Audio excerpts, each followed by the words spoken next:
ఈ లోకంలో మనిషి మనశ్శాంతి కోసం, శాంతి సమాధానాల కొరకు మరి అనేక ప్రదేశాలు తిరుగుతూ ఉంటాడు, అనేక మతాలను వెతుక్కుంటూ వెళ్తున్నాడు.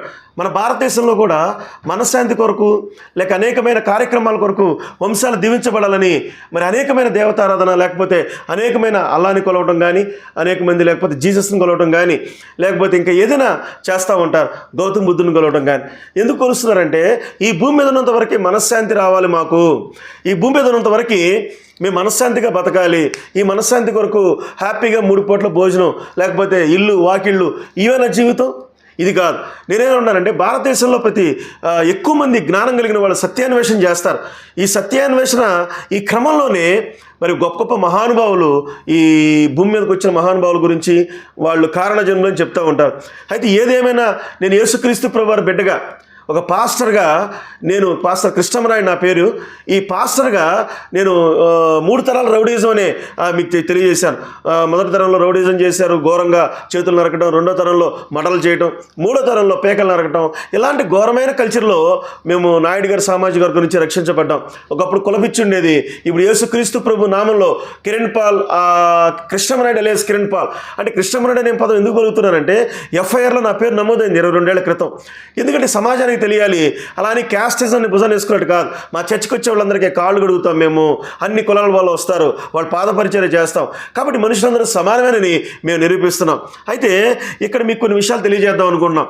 యేసుక్రీస్తు ప్రభు వారి యొక్క గొప్పతనాన్ని పాస్టర్లైన మేము చెప్పడమే కాదు, కొంతమంది హైందవ మేధావులు, అందులో మన భారతదేశంలో ప్రముఖమైన వ్యక్తి, మన ఆంధ్ర తెలంగాణ రాష్ట్రాల్లో ప్రముఖమైన వ్యక్తి, హైందవ స్పోక్ పర్సన్, వక్త చిన్నజీరి స్వామి గారు. ఈ చిన్నజీరి స్వామి గారు యేసుక్రీస్తు ప్రభు వారి గురించి చాలా పెద్దగా చెప్పారు. పాస్టర్లు కూడా చెప్పలేనంత పెద్దగా చెప్పాడు. ఆయనకి నేను అభినందనలు తెలియజేస్తున్నాను. తెలియజేస్తే ఈ మాటలు మీరు వినండి.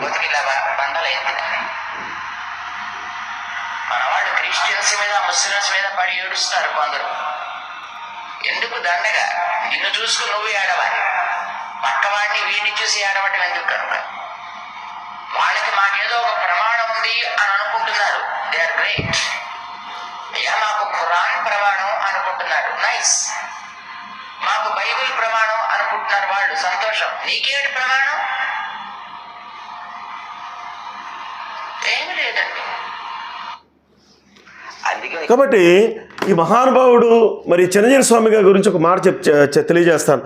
ఆయన వాస్తవంగా ఒక సత్యంకున్న శక్తి గొప్పదని చెప్పడానికి ప్రయత్నం చేస్తున్నాడు. యేసుక్రీస్తు ప్రభు వారి యొక్క గొప్పతనం ఇతర మతాల మీద పడి ఏడవద్దు అని చెప్పడం జరిగింది. ఎందుకంటే క్రైస్తవులకు ఒక ప్రమాణం ఉంది అని చెప్పాడు. కాబట్టి ఒక మహానుభావులు హైందవ సోదరులందరికీ నేను మీకు తెలియజేసేది ఏంటంటే, మనందరం గొప్పగా గౌరవించే పీఠాధిపతి అయిన చిన్నజీరి స్వామి గారి మాటను మనం గౌరవిద్దాం. బైబిల్ ఒక స్టాండ్ ఉంది అని చెప్తున్నాడు. ఏంటి ఆ స్టాండు? ఈ చిన్నజీరి స్వామి గారు తెలియజేశారు, బైబిల్ చాలా గొప్ప స్టాండు అని చెప్పారు. హైందవ సోదరులందరికీ నేను చెప్పేది ఏంటంటే, ఇప్పుడున్న అప్డేట్ యుగంలో పాస్టర్లు ఎవరైనా సువార్త ప్రకటిస్తున్నప్పుడు వారిని వెనకాలకు వెళ్ళి పేడ నీళ్ళు చల్లటాలు, కొట్టటాలు చేస్తున్నారు. ఇవన్నీ చేయొద్దు హైందవ సహోదరులారా. ఎందుకంటే మనందరం భారతదేశం ఒక సంస్కారవంతమైంది. నేను మరలా చెప్తున్నాను, చాలామంది పాస్టర్లు దేవీ దేవతలు దూషిస్తున్నారని. మరలా చెప్తున్నాను, దేవీ దేవతలు దూషించిన పాస్టర్ గారి మీద కేసులు కట్టాలి. యేసు ప్రభు వారు ఏనాడు ఏ దేవి దేవతలు దూషించినట్టుగా బైబిల్లో తెలియదు. యేసయ్య దూషించలేదు. ఆయన శిష్యులు 12 మంది దేవి దేవతలు ఎవరిని దూషించలేదు. ఆ నిజమైన దేవుడు ఈయనని తెలియజేశారే తప్ప ఎవరిని దూషించలేదు. దైవ సేవకులందరూ కూడా నేను మీకు మరలా తెలియజేస్తాను, సైతానికి మీరు శక్తిని ఇవ్వద్దు. ఎందుకు శక్తిని ఇస్తున్నారంటే దేవి దేవతలను ఎవరిని దూషించడానికి వీల్లేదు. ఇతర మతాల దేవుళ్ళు ఎవరిని మీరు కించపరచడానికి వీల్లేదు. కించపరిస్తే యేసుక్రీస్తు ప్రభువుని అనేక మంది మారు మనసు పొందడానికి మీరు అడ్డమైన వాళ్ళు అవుతారని నేను బైబిల్ సాక్షిగా తెలియజేస్తాను. ఎందుకు? యేసయ్య 3.5 సంవత్సరాలు ఏ దేవి దేవత గురించి మాట్లాడలేదు, ఏ దేవతల గురించి మాట్లాడలేదు. మరి ఆయన శిష్యులు కూడా ఏ దేవత గురించి మాట్లాడలేదు. అందులో పౌలు గారు అపోస్తలుల గారి 16-17 అధ్యాయాల్లో ఒక క్లారిటీ ఇచ్చాడు. ఏమిటంటే, మరి సత్యాన్వేషణలో నిజమైన దైవం ఎవరో తెలుసుకోవడానికి వేచి ఉన్న ఏథెన్స్ ప్రజలకి ఒక అద్భుతమైన న్యూస్ చెప్పాడు. ఆ దేవుడే యేసుక్రీస్తు ప్రభువు అని చెప్పారు. కాబట్టి యేసు ప్రభువు గొప్ప దేవుడు, నిజమైన దేవుడని, సత్యవంతుని మీరందరూ ప్రకటించండి. సమస్య ఎక్కడ వస్తుందంటే, హైందవ సోదరులందరినీ మీరు రెచ్చగొడుతున్నారు చాలామంది పాస్టర్లు. మీరందరూ యూటర్న్ తీసుకోండి. దైవ సేవకులారా, మైక్ ఉంది కదా అని పాస్టర్లను నేను తెలియజేస్తున్నాను, మైకులు ఇతర దేవీ దేవతలను దూషించడం కనుక జరిగితే యేసు ప్రభు వారిలో అనేక మంది మారడానికి మీరే ఆటంకం అవుతారని సువార్థికులకు దైవ సేవకులకు హెచ్చరిస్తున్నాను. దయచేసి మన పౌలు గారి స్టాండ్లో ఉందాం, యేసు ప్రభు వారి స్టాండ్లో ఉందాం. చిన్నజీరి స్వామి గారు ఒక అద్భుతమైన విషయం చెప్పారు. ఒక స్టాండ్ ఉంది బైబిల్కి ఒక ప్రమాణం ఉంది అని చెప్పారు. ఈ మాటను బట్టి తెలియజేస్తున్నాను. యోహాను రాసిన మొదటి పత్రికలో 1వ అధ్యాయం 1వ వచనం 2వ వచనం చూస్తే, జీవవాక్యమును గురించి ఆది నుండి ఏది ఉండెనో, మేము ఏది వింటేమో, కన్నులారా ఏది చూచుతుమో, ఏది నిదానించి కనుగొంటిమో, మా చేతులు దేన్ని తాకి చూచునో అది మీకు తెలియజేయుచున్నాము. ఆ జీవము ప్రత్యక్షమాయను. బైబిల్ గ్రంథంలో మరి గొప్పతనాన్ని ఎన్నో రకాలుగా చెప్పొచ్చు. ఇక్కడ యేసుప్రభు 12 మంది శిష్యుల్లో ఒక శిష్యుడైన మరి జబదయి కుమారుడు యోహాను, ఆయన మొదటి గ్రంథం రాశాడు. ఈ మొదటి గ్రంథంలో రాస్తా జీవవాక్యమును గురించి ఆది నుండి ఏది ఉండినో. ఇప్పుడు చిన్నజీరి స్వామి గారు మాట్లాడింది ఏంటి? ఆదిలో ఏముందో అన్ని ప్రమాణం ఉంది అని చెప్పాడు ఈయన పరోక్షంగా. నేనేమంటానంటే, సృష్టి ఆదిలో మొట్టమొదటి మానవుడు ఎలా పుట్టాడు? ఈ భూమి అనేది ఒక గ్రహం అయితే, ఈ గ్రహానికి మధ్యలో భూమి నాభిలో, అంటే భూమికి మధ్య బొడ్డు అంటారు, మన మనిషికి బొడ్డు అంటారు, మధ్యస్థాము. అలాగే భూమికి నాభిలో అంటే బొడ్డు అనే ప్రాంతంలో, అంటే ఇరాన్ అనే ప్రాంతాల్లో మొట్టమొదటి మానవుడు జన్మించినట్లుగా ఈ పరిశుద్ధ గ్రంథం నిర్ధారించింది. ఇలా అక్కడే మెసొపొటేమియా అనే పురాతన నాగరికత ఉంది. ఆ మెసొపొటేమియా అనే ప్రాంతాన్ని ఇప్పుడు ఇరాక్ దేశంగా ప్రకటిస్తున్నారు మనం పెద్దవాళ్ళు. నేనేం చెప్తానంటే, అక్కడే మొట్టమొదటి మానవుడు ఎలా పుట్టాడని ఆధారం ఎక్కడుంది అంటే, మరి దాదాపు అక్కడి నుంచి ఒక నది ప్రవహిస్తుంది. ఆ నది 4 శాఖలుగా విభాగించబడింది.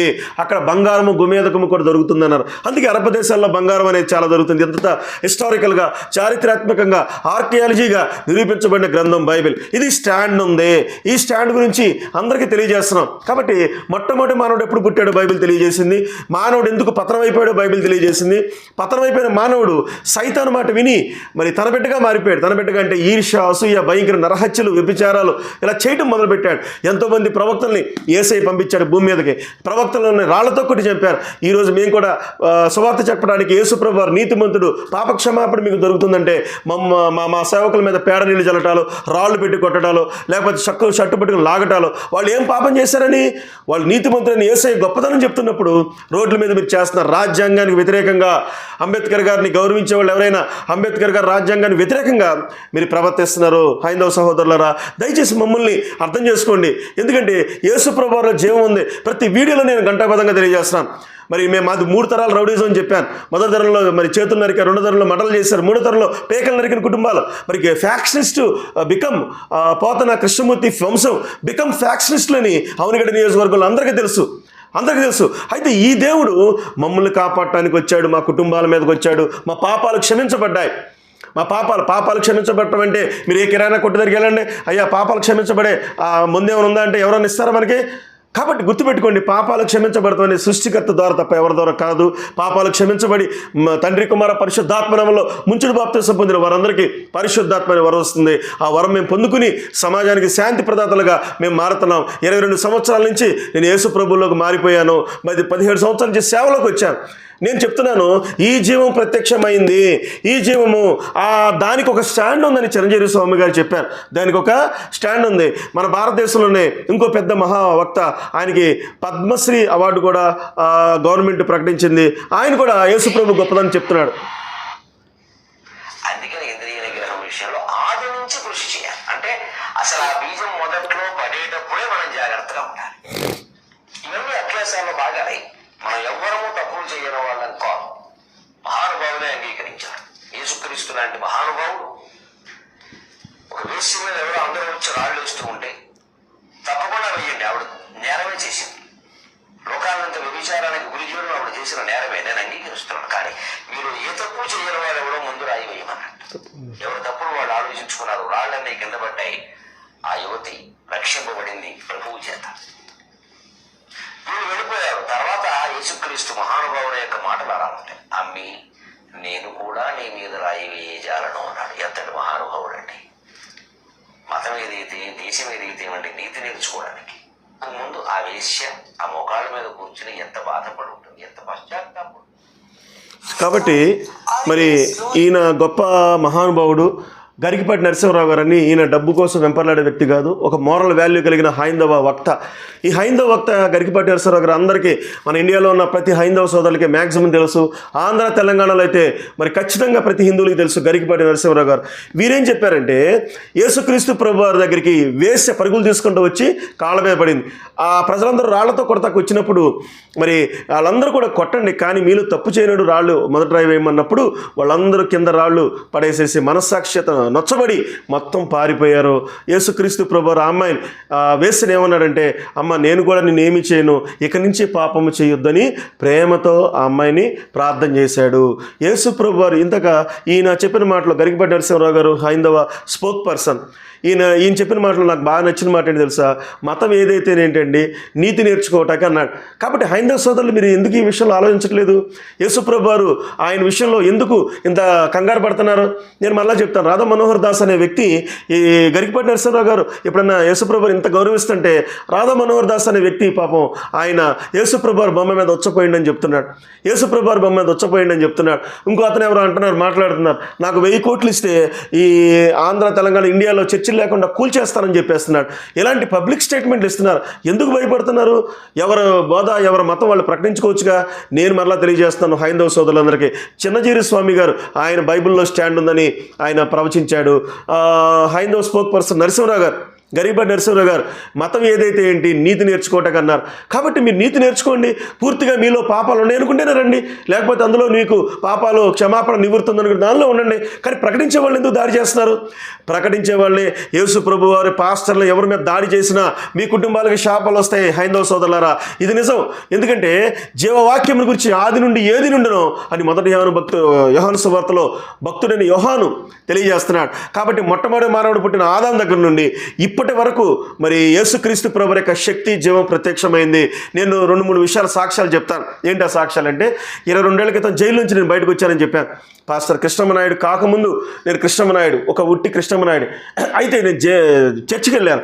చర్చికి వెళ్ళినప్పుడు 40 దినాలు ఉపవాసాలు ఉన్నాను. పాస్టర్ గారు ఉపవాస దినాలు ప్రకటించుకున్నప్పుడు అక్కడ మహా అద్భుతాలు జరిగినాయి. మెరాకిల్లో ఎలా జరిగాయి చెప్పనా? నా కళ్ళతో నేను చూసింది. ఇందాక భక్తుడు ఆ జీవం గురించి నేను మీకు తెలియజేస్తున్నానని చెప్పేసి యోహాను చెప్పాడు. నేను కృష్ణమనాయుడు, నేను మన హైందవ సోదరులకి ఈ రాష్ట్రంలో తెలుగు ప్రజలుగా, తెలుగు వాడిగా నేను మీకు తెలియజేస్తున్నాను సాక్ష్యము. ఆ జీవం మాకు ప్రత్యక్షమైంది. అక్కడ పద్మ అనే ఒక అమ్మాయి 15 సంవత్సరాల నుంచి ఆమె ఒక భయంకరమైన వ్యాధితో బాధపడుతుంటే ఆమె దేక్కుంటా చర్చికి తీసుకొచ్చారు. అంటే ఆటోలో తీసుకొచ్చి అక్కడి నుంచి నడవలేక దేక్కుంటా చర్చిలోకి తీసుకొచ్చారు. 40 రోజుల ఉపవాస ప్రార్థనలో చర్చిలోనే ఉంది. మరలా చెప్తున్నాను, 41వ రోజున దేవుని యొక్క అభిషేకం ఆయన స్వస్థపరిచి నడుచుకుంటూ ఇంటికి వెళ్ళిపోయింది. దేవుని నామానికి మహిమ కలుగును గాక. ఈరోజు ఆమె చల్లపల్లి, అవునిగడ్డ నియోజకవర్గంలో చల్లపల్లి అనే ప్రాంతంలో పెళ్లి చేసి ఘనంగా పంపించారు. నేనేం చెప్తున్నానంటే, మరి భయంకరమైన మనము ఏ దరిద్రులైనా అంటే పేదవారైనా ఎవరైనా సరే, మళ్ళా చెప్తున్నాను, దేవుడి మహిమ తక్కువ లేదు. హెబ్రీ పత్రిక చివరి అధ్యాయంలో కొన్ని మాటలు రాయబడ్డాయి. ఈ మాటలు నేను చూసి ఎన్నోసార్లు ఆశ్చర్యపడిపోయాను. ఏంటి ఆ మాట అంటే, ఒకే ఒక మాట నేను మీకు చూపించేసి నేను ముగించడానికి ఇష్టపడుతున్నాను. హెబ్రీ పత్రిక 13వ అధ్యాయంలో 8వ వచనం, హెబ్రీ పత్రిక 13వ అధ్యాయము 8వ వచనం చూస్తే అందులో ఏముందంటే, యేసుక్రీస్తు నిన్న నేడు ఒక్కటే రీతిగా ఉన్నాడు. అవును, యుగయుగములకు ఒక్కటే రీతిగా ఉన్నాడు. యేసుక్రీస్తు ప్రభువారు నిన్న నేడు ఒక్కటే రీతిగా ఉన్నాడు. యేసయ్య ఇప్పుడు కూడా పరిశుద్ధాత్మ రూపంలో భూమి మీద ఉన్నాడు. హైందవ సోదరులారా, మీ కుటుంబాల్లో ఎవరికైనా భయంకరమైన దీర్ఘకాలిక వ్యాధులు ఉంటే, అక్కడ దగ్గరలో మంచి పాస్టర్ గారు ఎవరైనా ఉంటే, ఉపవాసాలు ఉండి దేవుని కోసం మంచి సాక్ష్యం కలిగిన పాస్టర్ గారు ఉంటే, మీ బలహీనం కలిగిన కాళ్ళు నడవలేని వాళ్ళని, లేకపోతే ఇంకోటి భయంకరమైన బలహీనత కలిగిన అక్కడ తీసుకెళ్ళండి. ఆ 40 ఉపవాస ప్రార్థనలో దేవుడు మీ బిడ్డలను స్వస్థపరుస్తాడు. ఎలాంటి సమస్య అయినా కూడా, మీకు ఎలాంటి సమస్య అయినా కూడా యేసు ప్రభువారు ఒక్కటే రీతిగా ఉన్నాడంటే నేనే సాక్ష్యాన్ని. నేను అపోస్తల కాలంలో పుట్టిన వ్యక్తి కాదు, 2020 సంవత్సరాల క్రితం పుట్టిన వ్యక్తిని కాదు, మీ తరంలో పుట్టిన వ్యక్తిని. నేను మీకు సాక్ష్యం ఇస్తున్నాను, నేను మీకు ధైర్యం చెప్తున్నాను. మీరు దయచేసి ఎవరికైనా సరే ఇంట్లో భయంకరమైన మరణకరమైన బలహీనతలు ఉంటే మీరు చర్చి దగ్గర తీసుకువెళ్ళండి. ఆ చర్చి దగ్గర ఉపవాసాలు ఉండండి. వెంటనే స్వస్థత రావాలనుకోవద్దు. ఎందుకంటే మన పాపాలు క్షమించబడాలి. ఆ నాటికాల్లో కొంతమంది వెంటనే స్వస్థ వచ్చింది, కొంతమందికి లేటుగా వచ్చింది. కానీ ఎందుకు లేటు చేస్తున్నాడంటే, దేవుడు మన పాపాలు క్షమించబడి మన హృదయం విరిగి నలిగిన హృదయంతో దేవుడికి మమేకమై ఆయనతో అన్యోన్య సహవాసం కలిగితే స్వస్థ వస్తుందని నేను తెలియజేశాను. నా తల్లికి గర్భసంచి సమస్య ఉన్నప్పుడు భయంకరమైన బ్లీడింగ్ అయిపోతూ ఉండేది. దేవుని దూత వచ్చి స్వస్థపరిచెళ్ళింది నా తల్లిని. హల్లెలూయా. నేను మన స్నేహితులారా, నేను కళ్ళతో చూశాను. నేను యేసుప్రభు వారి జీవాన్ని కళ్ళతో చూశాను, స్వస్థతలు కూడా కళ్ళతో చూశాను. తర్వాత బ్రెస్ట్ క్యాన్సర్ అనే అమ్మాయి, నేను సేవలోకి వచ్చిన తర్వాత సాంబక్క అని ఒక అమ్మాయి వచ్చింది. ఆమెకి వచ్చేసి 60 years 55+ ఉంటుంది, 50 సంవత్సరాల సాంబక్క అని. ఆమె యేసుప్రభువును స్వస్థపరుస్తానని చర్చకు వస్తే ఆమె డాక్టర్లు అందరూ వెళ్ళిపోమన్నారు ఇంటికి వెళ్ళిపోమని, చచ్చిపోతే తీసుకెళ్ళిపో. 4th stage cancer. ఆమె చర్చలోకి వచ్చిన తర్వాత ఉపవాస ప్రార్థనలు మేము అందరం కలిసి చేస్తే ఆమె బ్రెస్ట్ పగిలిపోయింది. ఆ బ్రెస్ట్ పగిలిపోయి చీము నెత్తురు వచ్చేసింది, చచ్చిపోద్దాం అనుకున్నాం మందిరంలో. కానీ మీరు నమ్మండి మిత్రులారా, దేవాది దేవుడు నిన్న నేడు ఒక్కటే రీతిగా ఉన్నాడు. ఆ యొక్క సాంబక్కాయ బతికింది, దేవుని నామానికి మహిమ కలుగును గాక. ఆ బతికి పనికి వెళ్ళిపోయింది. తెలుసా మీకు, తన భర్త మెకానిక్ పావులు అంటారు. నేను ఎందుకు చెప్తాను, ఇలాంటి సాక్ష్యాలు ఎన్నో ఉన్నాయి మా జీవితాల్లో, మా కుటుంబాల్లో. ఇంకొక సాక్ష్యం చెప్పేసి నేను ముగిస్తాను. ఈ చిన్నజీర స్వామి గారు, గరిగిపాటి నరసింహరావు గారు, ఏ మతం అయితే ఏంటి నీతి నేర్చుకోవటానికి అనుకున్నప్పుడు హైందవ సోదరులైనా ముస్లింలైనా ఈ మాట వినండి. ముస్లిం సోదరులు ఎంతోమంది కూడా మా ద్వారా ప్రభువులోకి వచ్చారు, నా ద్వారా వచ్చారు. వాళ్ళ ఎవిడెన్స్ కూడా హైదరాబాద్లో ఉన్నారు. ఇంకా ఎంతమంది రౌడీలు మారారు, గోండాలు మారారు, వేస్తులు మా ద్వారా మారారు. మీ జీవితంలో మోయలేని భారం కనుక, మోయలేని భయంకరమైన పాప భారంతో కనుక మీరెవరైనా ఉంటే ఖచ్చితంగా చిన్నజీర స్వామి గారు చెప్పిన దేవుడు ఈయనే, నరసింహరావు గారు చెప్పిన దేవుడు ఈయనే. ఎందుకంటే ఈ స్టాండ్ ఉందని చెప్పారు వాళ్ళంతా మహానుభావులు. నేను కూడా చెప్తున్నాను, నేను అంత మహానుభావుడు కాదు. ఒకప్పుడు ఫ్యాక్టరీజంగా ఉన్న నేను యేసు ప్రభువుని నమ్ముకున్న తర్వాత శాంతిని అనుభవిస్తున్నాను, సమాధానం అనుభవిస్తున్నాను, దేవుని మాకు గొప్ప శక్తిని నేను అనుభవిస్తున్నాను. మన తెలుగు రాష్ట్ర ప్రజలందరికీ కూడా నేను ఇచ్చే మీకు హామీ ఏంటంటే, మీరు యేసు ప్రభువు నిన్న నేడు ఏకరీతిగా ఉన్నాడు. మీరందరూ కూడా ఈ సువార్తను వినండి. ఏంటి సువార్త అంటే, మన పాపముల నిమిత్తం యేసుక్రీస్తు ప్రభువు మరణించాడు ఘోరంగా, ఆయన సమాధి చేయబడ్డాడు, 3వ దినమున తిరిగి లేపబడ్డాడు. ఇదే సువార్త. మన పాపములు మనం మోసుకుంటూ పాపంలోనే మనం చచ్చిపోతే ఖచ్చితంగా అగ్ని ఆరగదు, పురుగు చావదని, పాతాళము లేకపోతే నిత్య నరకము సిద్ధంగా ఉంది. నరకానికి వెళ్తున్న ప్రజలందరికీ కూడా శుభవార్త ఏంటో తెలుసా, సువార్త ఏంటో తెలుసా, యేసు ప్రభువు యందు విశ్వాసం ఉంచిన వారిని ఏ శిక్షా విధి లేదని రోమపత్రిక 8వ అధ్యాయంలో తెలియజేస్తుంది. ఇప్పుడు క్రీస్తునందు ఉన్న వారికి ఏ శిక్షా విధి లేదు. నేను ముగించడానికి ఇష్టపడుతున్నాను. రండి, దేవుని వాక్యాన్ని, శక్తివంతమైన దేవుని వాక్యాన్ని మనం ధ్యానం చేద్దాం. ఇదిగోండి, రండి, రోమపత్రికలో 8వ అధ్యాయంలో బైబిల్లో 1వ వచనం చూడండి మీరందరూ. కాబట్టి ఇప్పుడు క్రీస్తు యేసునందున్న వారికి ఏ శిక్షా విధి లేదు. క్రీస్తు యేసునందు జీవమునిచ్చు ఆత్మకి నియమము పాప మరణముల నుండి నన్ను విడిపించెను. 22 సంవత్సరాల నుంచి పాపం నుండి నన్ను విడిపించాడు ఈ బైబిల్ దేవుడు, యేసుక్రీస్తు ప్రభువారు. మీ జీవితాల్లో త్రాగుడ, వ్యభిచారమ, ఘోరమైన ఈర్ష్య, అసూయల, కుటుంబాల కలహాల, లేకపోతే ఒక పొత్తులేని ఒక మనుషులుగా మీరు బతుకుతే మిమ్మల్ని అందరినీ మనుషులుగా చేయడానికి బైబిల్ సిద్ధంగా ఉంది. నా పశువుగా ఉన్న నేను దేవుడు మనిషిగా చేశాడు, మరి మిమ్మల్ని కూడా మనిషిగా చేస్తాడు.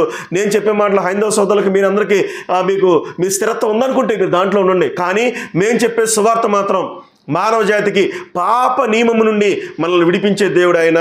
ఇది ఒక స్టాండ్ ఉంది.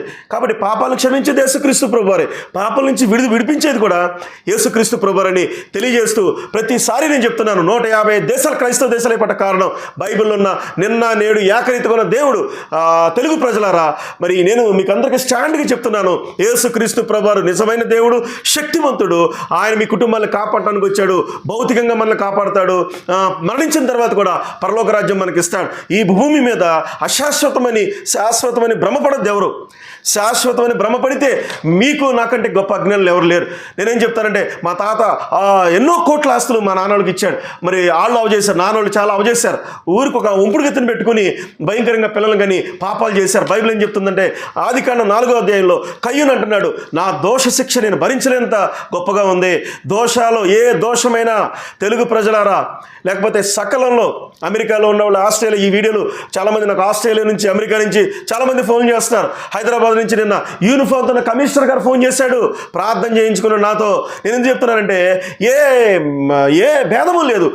ఎంత ఉన్నతాధికారి అయినా, ఎంత తక్కువడైనా బైబిల్ దగ్గర రావాల్సిందే, సమంగా ఉండాల్సిందే, వారి పాపాలు క్షమించబడాల్సిందే, వారి వంశాలు యేసు ప్రభు రక్తంలో కడగబడి బాప్తిసాలు పొందుకుని పరలోకాలు సిద్ధం కండి.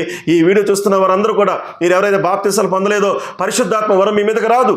మీ దైవ సేవకుల దగ్గరికి వెళ్ళి క్షమాపణ అడిగి బాప్తిసాలు పొంది ప్రభు యొక్క పరిశుద్ధాత్మ వరం తెచ్చుకుని మీరు స్వస్థతలు అనుభవించండి, అద్భుతాలు అనుభవించండి, దేవుని యొక్క మనశ్శాంతిని మీరు అనుభవించి మరణాంత పరలోక రాజ్యానికి వెళ్ళమని నేను ఈ మాటలు తెలియజేస్తూ, చిన్నజీర స్వామి గారిని అభినందిస్తూ, గరికపాటి నరసింహరావు గారిని అభినందిస్తూ నేను ఈ మాటలు ముగిస్తున్నాను. దేవుడు మన తెలుగు రాష్ట్రాలన్నీ కూడా యేసుక్రీస్తు ప్రభు వారి పాదాల దగ్గరికి వచ్చి మారు మనసు రక్షణ పొందుకుని వారందరూ కూడా మరి గొప్ప చేయబడును గాక. ఆమెన్. దేవుడు మనల్ని దీవించును గాక. ఆమెన్. Thank you.